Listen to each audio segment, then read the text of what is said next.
O Senhor esteja convosco. Ele está no meio de nós. Proclamação do Evangelho de Jesus Cristo, segundo São Mateus. Glória a vós, Senhor.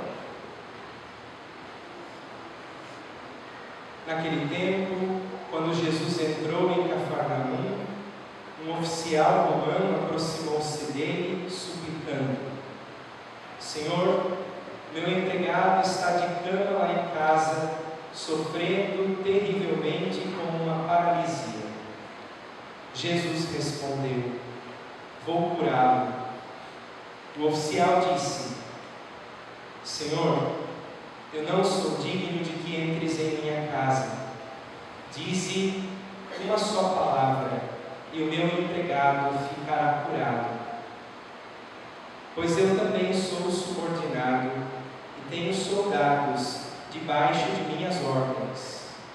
E digo a um: vai, e ele vai, e a outro: vem, e ele vem. E digo ao meu escravo: faze isto, e ele faz.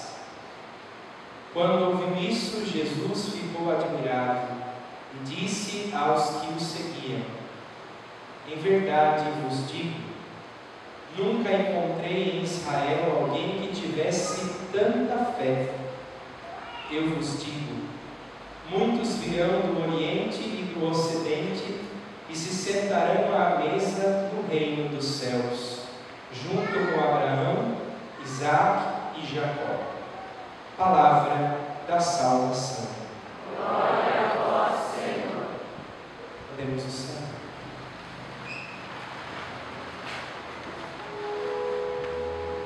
Ave Maria, cheia de graça, o Senhor é convosco. Bendita sois vós entre as mulheres, bendito é o fruto do vosso ventre, Jesus. Santa Maria, Mãe de Deus, rogai por nós, pecadores, agora e na hora de nossa morte. Amém. Nossa Senhora de Fátima, Rogai por São Bento, rogai por nós. santos anjos da guarda, Rogai por nós. meus irmãos, o Evangelho proclamado nessa celebração, no capítulo 8 do Evangelho de Mateus, capítulo 8 do Evangelho de São Mateus, nos dá a primeira chave que é fundamental que cada um de nós compreenda para a nossa vida espiritual. Como o próprio nome já diz, a vida espiritual, ela não é a vida biológica, não é a vida cronológica. A vida espiritual é a vida sobrenatural, é a vida de Deus em nós, e nós em Deus. E esta vida, para ser vivida, precisa ter fé. A fé é a primeira coisa. Se eu não tenho fé, eu não consigo caminhar espiritualmente, eu não consigo produzir frutos na minha vida espiritual e muito menos vencer os combates que eu enfrento na minha vida. Se nós não temos fé, a tribulação passa e nos destrói. Por isso é necessário que nós, como igreja, a gente redescubra essa importância da fé na nossa caminhada. Porque se a gente não tem fé, a gente não consegue lutar. Se a gente não tem fé, a gente não consegue caminhar. Se a gente não tem fé, a gente não consegue ter esperança. Por isso o Evangelho diz que hoje, o que é que mais chamou a atenção de Jesus no oficial romano? Seus dons, suas habilidades, sua altura, sua cor, as línguas que ele falava? Não, a sua fé. E aí quando Jesus vê e contempla a nossa fé, ele então começa a agir na nossa vida. A fé então é como a chave que nos dá acesso à vida espiritual. Todos os santos que nós admiramos, que nós honramos, de modo especial aqui São Bento, Santa Teresinha, o seu santo de devoção, não sei, todos eles começaram por onde? Pela fé. E à medida em que a fé foi crescendo, a fé foi sendo provada, a fé foi sendo exercitada, as demais coisas foram acontecendo. Aí os dons foram chegando, aí as grandes experiências foram acontecendo, mas primeiro precisa da Motivas a São Bento, trabalhando os conselhos que Jesus deu a Santa Faustina para o combate espiritual. Hoje nós vamos trabalhar mais 3 conselhos. A fé, na verdade, não é um conselho, ela é uma condição para a nossa vida espiritual. Sem a fé, nós já estamos perdidos. Sem a fé, nós estamos perdidos. Mas os conselhos que Jesus deu a Faustina são muito interessantes. E aí a gente vai anotando, vai gravando, na tentativa de trazer para a nossa vida esses conselhos. O primeiro conselho de hoje não é muito fácil, né? Não é muito fácil, mas muito necessário. Jesus diz para Faustina o seguinte, e diz para nós hoje nessa Eucaristia: se você experimentar um dissabor, o que seria um dissabor? O que vocês entendem por dissabor? Uma situação ruim. Aí Jesus disse: se você experimentar um dissabor, pensa antes no que você poderia fazer de bom pela pessoa que te fez mal. O conselho de Jesus é: se alguém te prejudicou, se alguém te fez mal, se alguém te caluniou, se alguém fez alguma coisa contra você, imediatamente pense em algo de bom que você possa fazer por ela.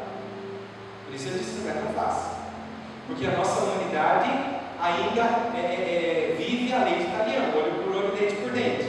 Então, na maioria das vezes, se alguém nos prejudicou, se alguém nos fez mal, se alguém, sei lá, nos deu um dissabor, nós imediatamente ficamos amargados, imediatamente perdemos a paz, imediatamente ficamos desgostosos, imediatamente ficamos achando um jeito de prejudicar o outro, ou se não prejudicamos fisicamente, prejudicamos verbalmente, falando mal do outro. E fala. E Jesus vai dizer para Faustina que pagar o mal com o mal é um prejuízo espiritual. Porque quando eu pago o mal com o mal, o primeiro a ser prejudicado sou eu. Quando eu busco o mal para prejudicar a outra pessoa, a primeira pessoa que será prejudicada sou eu. E aqui é importante lembrar, gente, todas as pessoas que vão buscar auxílio onde Deus não está, e aí vou mencionar mãe de santo, pai de santo, tarô, borra de café, todas essas tranqueiradas, que a pessoa assim, a pessoa é tão bom ir lá, se prepare, porque a hora de pagar a dívida vai chegar. Porque ninguém que se envolve com falsas doutrinas fica sem pagar alguma coisa. Isso significa que nós precisamos discernir. Ah, mas foi lá, tem um curador lá que, nossa, ele faz tanto bem. Pode até ser que naquele momento o próprio demônio realize uma obra sobrenatural bonita, mas depois ele vai cobrar por essa obra. Talvez daqui a alguns anos, muitos anos, mas a conta vai chegar. Por isso a gente tem que ficar longe de tudo quanto são essas experiências. Banho disso, ritual disso, ritual daquilo, centro disso, terreiro disso, terreiro daquilo, nada. Não se envolva com nada disso, porque quem se envolve com isso, infelizmente, lá para frente vai pagar o preço que se envolveu com isso. E se você já se envolveu, tem que confessar o quanto antes e dar fim nessa situação para que isso seja quebrado na sua vida. Então, o que Jesus está dizendo nesse primeiro conselho? Que eu nunca posso pagar o mal com o mal. Eu nunca posso querer me vingar. Eu nunca posso querer fazer justiça com as minhas próprias mãos. Porque quando eu quero fazer justiça com as próprias mãos, eu não estou confiando em Deus. Eu acabo achando que eu sei fazer e Deus não sabe fazer. Que eu sei como as coisas devem acontecer e Deus não sabe. E aí quando Jesus diz isso para ela, Jesus dá um conselho, que é preciso responder à maldição com uma bênção, porque a bênção destrói a maldição. Isso significa que se alguém fez algo contra mim, como é que eu vou quebrar essa maldição? Fazendo o bem, rezando por essa pessoa, jejuando por essa pessoa. Agora, se alguém me fez o mal e eu fico, ai, maldito, desgraçado, sem vergonha, não sei o que, a quem eu estou prejudicando? A mim mesmo. A mim mesmo. Por isso é necessário que quando Jesus diz para ela, se você experimenta algum dissabor, imediatamente faça o bem. Ah, Senhor, fulano me prejudicou. Que Deus o abençoe, né? Que Deus dê graça na vida dele, que Deus dê bênçãos na vida dele. Por quê? Quando eu vou amaldiçoar alguém, o primeiro que é contagiado pela maldição, quem é? Sou eu. E assim também, quando eu vou abençoar alguém, o primeiro que é contagiado por essa bênção, sou eu também. É como se você fosse pegar um pouco de farinha, de trigo, e joga a farinha para cima. Vai cair em você também. O que você está desejando para o outro, o que você está direcionando para o outro, também vai ser aquilo que vai sobrar para você. Então, se eu só fico falando mal, se eu só fico querendo me vingar, querendo fazer justiça com as próprias mãos, se eu quero dar um jeito de destruir o outro, isso também vai trazer prejuízo para a minha vida. E espiritualmente é assim, porque muitos irmãos não conseguem caminhar espiritualmente porque estão sendo dominados pela raiva, pelo ódio, pela mágoa, pelo ressentimento. E aí isso vai fazendo que aconteça o quê? Primeiro, que adoeça o nosso corpo, e também vai fazendo com que espiritualmente nós fiquemos amarrados. Amarrados. Gente, isso é muito sério. É verdade que a gente se decepciona, porque nós somos humanos, mas nós não podemos alimentar isso. Se você tem ódio, rancor, ressentimento, raiva, ira, sentimentos de vingança, precisa urgentemente lutar contra isso, porque isso causa na sua vida um prejuízo espiritual gigantesco. É como se você pegasse um saco, furasse as pontas do saco, e tudo que coloca vaza pelas pontas. Tudo que Deus coloca vaza pelas pontas. E aí você diz, ai, mas Deus não está fazendo, ai, mas Deus não fez nada, ai, mas Deus isso e aquilo. Ele está fazendo, mas você tem os sacos furados, porque a raiva, o ódio, o ressentimento, a vingança, a ira, a maldade prejudica o nosso coração. E como é triste ver irmãos e irmãs que estão há anos mergulhados na raiva, no ódio, na vingança, que não conseguem se desligar disso, né? Parece que estão amarrados nisso. De fato, isso amarra mesmo, sufoca, prende a pessoa, e aí a pessoa não consegue viver direito, não consegue dormir direito, não consegue trabalhar direito, porque aquele sentimento domina o coração dela. Então, me fizeram mal, ô Senhor, Deus abençoe aquela pessoa, converte o coração dela, toca no coração dela, mas nunca desejar o mal. Ah, Senhor, que ela quebra a perna. Não, eu estou rezando, mas eu estou rezando e pedindo uma maldição. Isso vai imediatamente prejudicar a mim mesmo. Olha que interessante, quero que você abra a sua Bíblia na carta de São Paulo aos Efésios.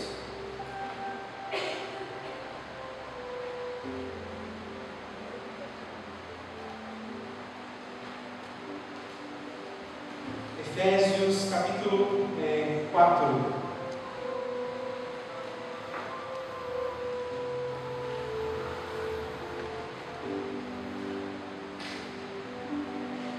Capítulo 4, a partir do versículo 31. Grife, recorte, colhe no seu caderno, na sua roupa, no seu guarda-roupa, para você nunca esquecer daquilo que Deus está dizendo para você e também para mim. Efésios 4, a partir do versículo 31. Toda amargura, vamos ler? Ira, indignação, gritaria e calúnia sejam desterradas do meio de vós, bem como toda malícia. Antes, sede uns com os outros bondosos e compassivos, perdoai-vos uns aos outros, como também Deus vos perdoou em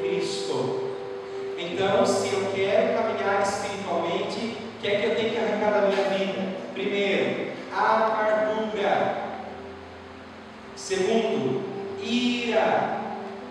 Ninguém vai ser santo se for dominado pela ira. Quem é dominado pela ira é dominado por Satanás e não por Deus. Indignação, gritaria e calúnia. Gritaria é a pessoa barraqueira. Gritaria é aquela pessoa que qualquer coisinha é motivo de briga, qualquer coisa é motivo de confusão. Então, meu irmão, se você é cristão, se você está na comunidade, aprenda. Tem que desterrar a gritaria. Se você era Maria do bairro antes de conhecer Jesus, tem que mudar. Tem que mudar. Não pode ser uma pessoa dada aos escândalos. O que você está falando? E aí qualquer coisinha parece que já sai assim, pegando fogo para primeiro encontrar, já entrar na discussão, na briga. Não é isso que Deus quer. Toda calúnia. O que é calúnia? Hã? Não entendi. Fofoca. Falar mal dos outros. Graças a Deus que nós não temos isso entre nós. Interessante, né? Para não ser triste. Porque às vezes a gente fala assim: ah, não sei por que as coisas não estão caminhando. Ela está com o rabo sujo. Fofoca. Depois, gritaria, indignação.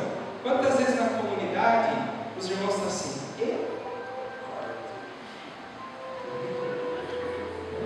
eu aceito. E aí a coisa não vai para frente mesmo. Porque você trava, você impede espiritualmente Deus de trabalhar. Depois, ira. Sabe que na sua casa tem gente irada? Vou começar comigo. Se cair um fio do negócio, já sai fogo pelas minhas orelhas, pelo nariz. E depois, amargura. O que é amargura? Qual seria o sinônimo da palavra amargura? Uma pessoa infeliz, pode ser? Uma pessoa infeliz. Aquela pessoa assim que, nossa, hoje está chovendo, eu queria que tivesse sol. Daí dia que só, nossa, eu queria que tivesse sombra hoje. Nada tá bom. Amargurada. Ela é triste, assim, depressiva, assim, nada tá bom, murmura de tudo, reclama de tudo. Tudo vai dar errado. Uma pessoa amargurada, pessoa azeda, enfesada. Eu já falei o que é, cheia de fezes. Enfesada. Uma pessoa que está cheia de fezes. Uma pessoa que não tem nada de bom para dar, porque ela mesma foi cultivando só coisa ruim. Nós só pensamentos ruins. Aquela pessoa diz assim: nossa, eu vou sair na rua ali, aquela parede vai cair em cima de ninguém, vai na minha cabeça, daí vai vir a ambulância correndo, daí vai atropelar a mesa da pessoa. É só desgraça, a pessoa amargurada. E às vezes também dentro da comunidade isso vai tendo. Vamos fazer tal coisa? Ai, não vai dar certo. Ai, aqui não vai funcionar isso. Ai, porque dá muito trabalho. Ai, porque não sei o quê. Totalmente amargurado. Né? Não consegue ter alegria, não consegue ter satisfação.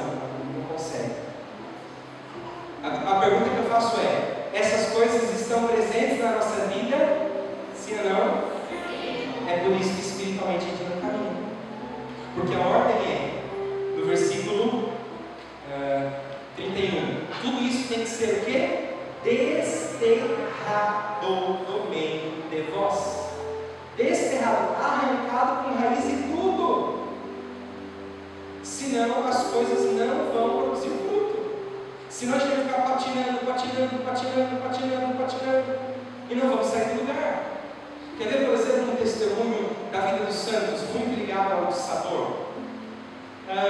A confusão na questão da autoria. Eu acredito mais que seja, alguns dizem que é a Madre Teresa de Calcutá, outros dizem que é a irmã dos pobres, em todo caso. Ela vai um dia buscar doações para os pobres, e para os pobres até deu confusão, porque missionários se matam na reunião dos padres aí, e aí alguns padres que estudaram mais disseram: não é essa santa, é aquela santa. No fim, o mais importante é eles não prestarem atenção, porque é o contexto mais importante do que quem falou. Mas aí foi lá buscar doações para os pobres, aquela coisa, e disse: o senhor tem alguma coisa para dar para os meus pobres, para as minhas crianças pobres? E aí então o dono do estabelecimento olha para ela e diz assim, cospe na mão dela, escarra na mão dela. Ela diz: muito obrigado, e para os meus pobres, isso é para mim, muito obrigado, e para os meus pobres. Então como é que a gente reage diante de um dissabor? Se a gente passa por um dissabor, uma situação de contrariedade, a primeira coisa que acontece é o bico que cai. Ficamos bicudos, não vou mais, não quero mais. Isso quando a gente ainda é um pouco calminho, mas quando a gente já é mais esquentado, a gente já revida. Então a pergunta é: como eu reajo quando eu sou contrariado? Quando eu reajo quando as coisas não acontecem como eu queria? Como eu reajo quando eu passo por um dissabor? Eu cultivo a amargura, a ira, a indignação, a gritaria e a calúnia? Se eu faço isso, eu estou indo para a casa de Satanás. Por isso diz a palavra: tem que arrancar tudo isso. Mas daí alguém vai dizer assim: mas eu não tenho sangue de barata, eu não tenho sangue frio. Tudo bem, então reze mais. Então se policie mais. Então esteja mais atento, porque quando você perceber que o negócio vai ferver, você tem que sair, vai aí descascar alguma coisa para ver se passa a ira no momento, a raiva no momento, enfia a cabeça no tanque, lava a cabeça no tanque, mas não vai cultivar essas coisas, porque isso faz mal. E espiritualmente isso nos prejudica muito. Primeiro texto. Agora nós temos um outro texto, só para a gente encerrar esse primeiro conselho, é Hebreus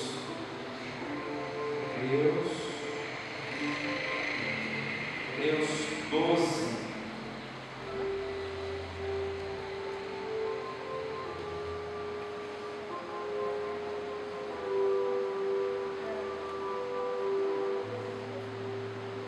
Isso é um conselho para a nossa comunidade. Hebreus 12, 15. Vamos começar no 14. O 14 também é muito bonito. Vamos ler juntos? Procurai a paz com todos e ao mesmo tempo a santidade, sem a qual ninguém pode ver o Senhor. 15. Estai alerta para que ninguém deixe passar a graça de Deus e para que não desponte nenhuma planta amarga capaz de estragar e contaminar a massa inteira. Olha o que Deus está dizendo: estejam alertas para que ninguém deixe passar a graça de Deus. Isso é muito sério, porque às vezes nós vamos para a missa, nós vamos para o momento de oração, nós vamos para os encontros espirituais, e a graça de Deus não consegue penetrar porque nosso coração está cheio de ira, ódio, vingança, raiva, ressentimento. E aí não é que Deus não está agindo, é você que não está deixando a graça de Deus agir. Como diz aqui, não deixe que a graça de Deus passe em vão, e para que não desponte nenhuma planta amarga capaz de estragar e contaminar a massa inteira. Tem uma nota de rodapé na sua Bíblia Ave Maria, no versículo 15, embaixo. O que está escrito? Planta amarga, literalmente raiz de amargura, homens que fomentam a discórdia. Cuidado com aqueles que semeiam a discórdia. E infelizmente eles estão infiltrados na vida da comunidade. Eles vão ali, falam um pouquinho, e vem aqui, fala outro pouquinho, e aí vai criando uma confusão. Então, eu não posso ser alguém que cria confusão e discórdia. E se na minha comunidade tem, se na minha casa tem, se na minha família tem, a gente tem que dar um jeito. Tem que falar para a pessoa: olha, se converta, mude de vida, mude de postura, porque isso está fazendo mal para você e também está fazendo mal para as pessoas que estão ao nosso redor. Isso está prejudicando você espiritualmente e também está prejudicando a nossa família, a nossa casa e a nossa comunidade. Então, estejam alertas. Esse é o primeiro conselho.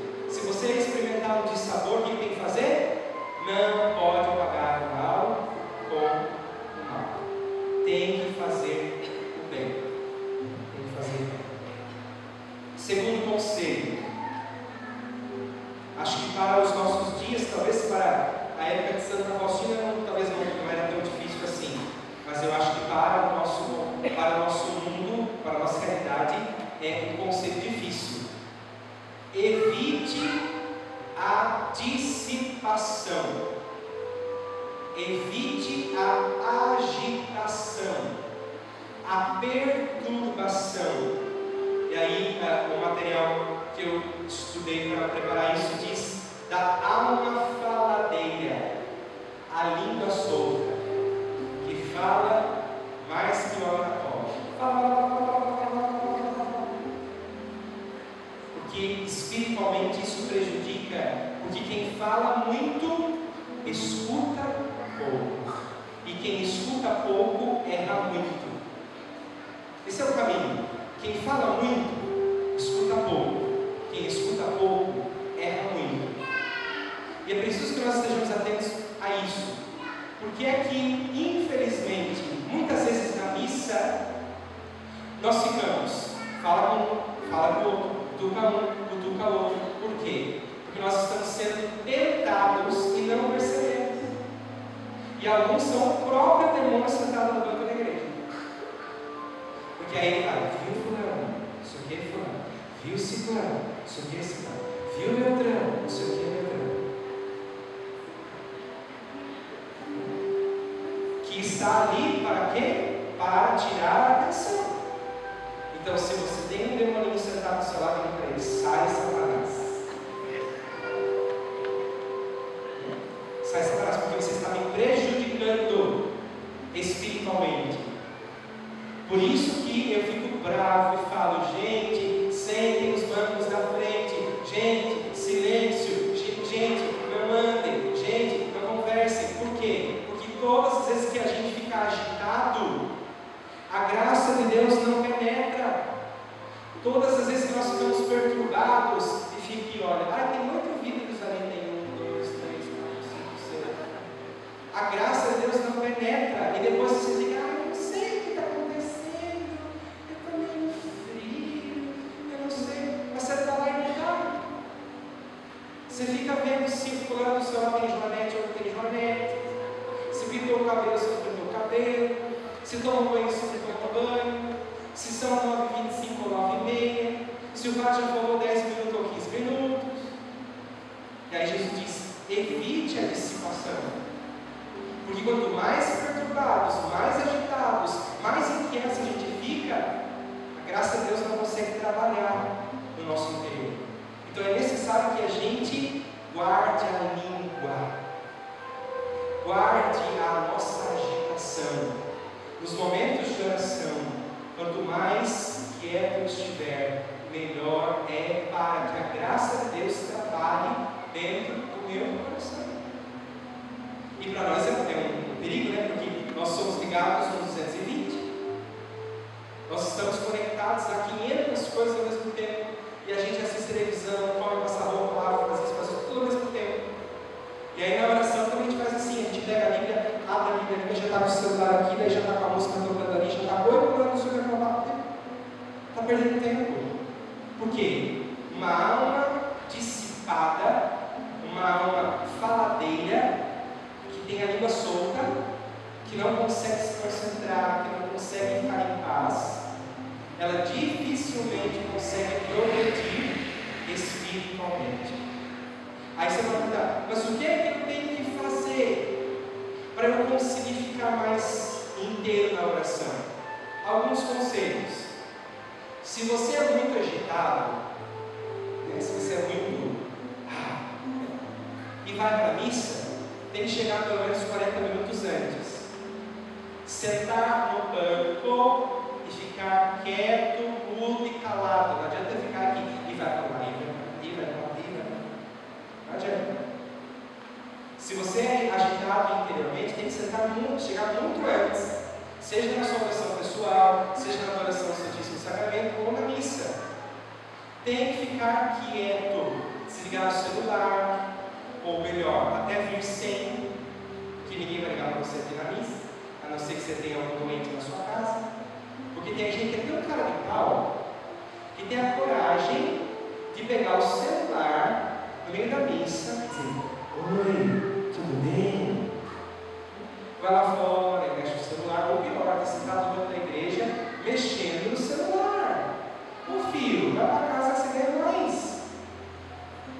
Aqui você não está ganhando nada, está perdendo seu tempo e atrapalhando quem está querendo participar. E aí depois não sabe porque espiritualmente não cresce, porque espiritualmente não amadurece, porque não para quieto, porque não consegue se concentrar. Em alguns casos, algumas coisas ajudam. Um chá de hortelã, um suco de maracujá, um maracujá da vida, alguma coisa nesse sentido. Mas existe uma coisa que ajuda muito em o seu tempo: vergonha na cara. Porque a maioria desses casos é falta de vergonha na cara. Porque ela sabe que está fazendo errado e continua. Ela sabe que está agitada e distraindo os outros, mas ela continua. Porque ela gosta de ser o centro das atenções. Daí ela passa assim. Como tem gente que na hora da consagração sai para andar, vai tomar água, vai no banheiro. Não dá para entender. Então Jesus diz: cuidado, evite a dissipação, as confusões, as perturbações, as agitações. E aí, se você quer ser mais calmo, meu irmão, vai se desligando das coisas. Se você é muito agitado, tem que se desligar de certas coisas que agitam mais você ainda. Por exemplo, quem tem um problema de muita agitação, não pode jogar videogame de briga, de guerra, de morte. Não pode assistir filme de briga, de guerra, de morte. Não pode ficar até muitas horas na internet, até de madrugada na internet, porque isso causa um prejuízo para a sua concentração. Então acho que a gente precisa entender que ou nós estamos aqui porque queremos progredir espiritualmente, ou nós estamos aqui porque não temos outro lugar para ir. E quem está aqui que não tem outro lugar para ir, não vai conseguir produzir frutos espiritualmente. Segundo conselho: evitar a dissipação. Sabe, o diretor espiritual, alguns deles, eu tinha um diretor espiritual que fazia esse conselho. No começo, quem tinha muita dificuldade de ficar quieto, ele dizia: sua penitência é estar na capela do Santíssimo de joelhos 1 hora, sem Bíblia, caderno, livro, sem nada. Joelhos, não pode sentar, não pode levantar. 1 hora, só lá, sem nada. Porque aí você tem que aprender a se dominar. Porque não sei se vocês percebem, mas às vezes quem está sentado no banco aí, parece ter um negócio que coça, que faz a gente sair do lugar. Primeiro existe a questão espiritual. Depois existe uma questão que é humana, que é o autodomínio, o autocontrole. Não vou me mexer. Eu não vou ficar saindo, eu não vou ficar andando, eu não vou ficar falando. Com exceção as crianças. Criança e criança. Pula, anda, faz isso, faz aquilo. Mas os demais já é falta de vergonha na cara. Olha o que diz Jesus no capítulo 10 do Evangelho de São Lucas. É um trecho que a gente já conhece também. Jesus chama a atenção também. Jesus não tem só palavrinhas de passar a mão na cabeça. É o capítulo 10, versículo 41. Lucas 10, versículo 41. O que Jesus diz para Marta? Respondeu-lhe o Senhor: Marta, Marta, andas muito inquieta e te preocupas com muitas coisas. No entanto, uma só coisa é necessária. Maria escolheu a boa parte, que lhe não será tirada. Marta, Marta, fica quieta, mulher. Marta, Marta, silêncio. Você está esquecendo do mais importante. Segundo conselho, evitar a dissipação. Terceiro conselho, difícil também. Conselho referente à nossa autoimagem. Jesus diz para ela: quando te repreenderem, cala-te. Quando alguém chamar a sua atenção, quando alguém te humilhar, Quando alguém falar alguma coisa meio de atravessada para você, cala-te. Silêncio. Isso tem a ver com a nossa autoimagem. Por quê? Porque nós, normalmente falando, o que a gente quer? A gente quer se defender, a gente quer se justificar, a gente quer argumentar. E isso tudo está ligado com o quê? Orgulho. Orgulho. Não, mas eu tenho direito de defesa. Mas na verdade o que eu estou preocupado é com o quê? Com a minha imagem. Olha, denegriu a minha imagem, me humilhou, me maltratou, me caluniou, fez isso, fez aquilo, me repreendeu. Então eu vou ter o direito de me defender. E aí Jesus disse: se alguém te repreendeu, silêncio, não fale nada. Qual é o exemplo que nós temos para isso? Jesus. Jesus, quando estava sendo condenado, ele disse alguma coisa? Ele disse: ei gente, vou fazer um discurso para vocês, e eu vou falar umas coisas para vocês. Olha, eu criei vocês, eu fiz isso, eu fiz aquilo. Falou todo o plano de governo. Ele fez isso. Mas nós fazemos isso. Se de repente alguém faz alguma coisa contra nós, que nos fere, que nos humilha, a gente fala assim: poxa vida, tanto que eu já fiz para você, quanto eu já sofri por sua causa, quantas coisas já morri para mim mesmo, para fazer para você. Isso está ligado ao quê? Ao orgulho, a nossa autoimagem. E aí quando Jesus diz que a gente tem que se calar, Jesus na verdade está dizendo o seguinte: que a nossa consciência está tranquila porque Deus sabe a nossa verdade. Se fulano pensa que é isso, pense o que quiser. Se fulano diz isso, diga o que quiser. Eu não vou me justificar, eu não vou argumentar. Por quê? Vai resolver? Não vai resolver. Vai adiantar eu falar alguma coisa? Não vai. Então, ele quer pensar isso de mim? Ele quer falar isso de mim? Ele quer pensar isso a meu respeito? Que pense. Como disse Santa Teresinha: eu sou aquilo que Deus pensa de mim, ou que Deus sabe de mim. Esse terceiro conselho tem muito a ver com a questão da autoimagem, porque nós ainda queremos impressionar os outros. Ai, o que será que a Nene acha de mim? Será que a Nene ficou feliz ou será que ela ficou triste? O que será que ela está achando? O que será que ela está pensando? Se a gente viver assim, preocupados materialmente, né, fisicamente com o que pensam, o que acham, será que me aprovaram? Será que me aceitaram? Será que gostaram? Será que isso? Será que aquilo? A gente morre ou doente ou doido da cabeça, e espiritualmente a gente não consegue caminhar, porque todos os nossos esforços estão para agradar as pessoas e não para agradar a Deus. Todos os nossos esforços estão voltados para aquilo que as pessoas pensam de nós e não para aquilo que Deus pensa de nós. Não é fácil, mas é necessário. Quero que você abra sua Bíblia, Provérbios.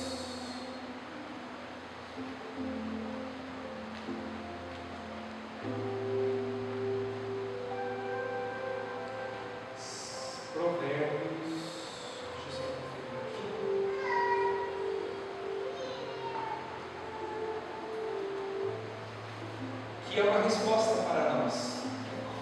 Se outro quer falar mal de mim, se outro quer me prejudicar, se outro quer me difamar, se outro quer isso, quer aquilo, olha o que diz a palavra. Provérbios 22, versículo 8. Aquele que semeia o mal, recolhe o tormento. Se ele quer semear o mal, semear a discórdia, semear a discussão, semear a mentira, é isso que ele vai colher. Se ele quer seguir por esse caminho errado, é isso que ele vai colher. Então eu não vou me preocupar de me defender, de argumentar, de falar alguma coisa. Por quê? Porque eu me contento com aquilo que Deus pensa e sabe sobre mim. Que Deus então nos ajude a colocar em prática esses 3 conselhos. Para ajudar no terceiro, tem uma dica, já dei para alguns. mas aqui vou repeti-la. Rezar todos os dias a ladainha da humildade. Quantos conhecem a ladainha da humildade? Levante a mão. Poucos. Os que não conheçam, procurem no Google o que vocês acham. Ela é assim: do desejo de ser amado, livrai-me, Senhor. Do desejo de ser estimado, livrai-me, Senhor. Que os outros sejam melhores do que eu, dai-me a graça de desejar. Que os outros sejam mais valorizados do que eu, dai-me a graça de desejar. Enfim, é um ótimo remédio para a nossa arrogância, para a nossa prepotência, para a nossa vaidade, para o nosso amor próprio. Não é muito fácil de rezar. Até esses dias alguém me disse: ai, padre, eu não consigo rezar até o final. Eu disse para ela: reza até você aguentar. Mas aos poucos vai formando, vai continuando, né? Porque ela é um remédio para a nossa caminhada espiritual. Que Deus nos ajude então a viver esta palavra, a viver estes conselhos, e que assim a gente possa progredir espiritualmente, buscando sempre mais a nossa santificação. Glória ao Pai, ao Filho e ao Espírito.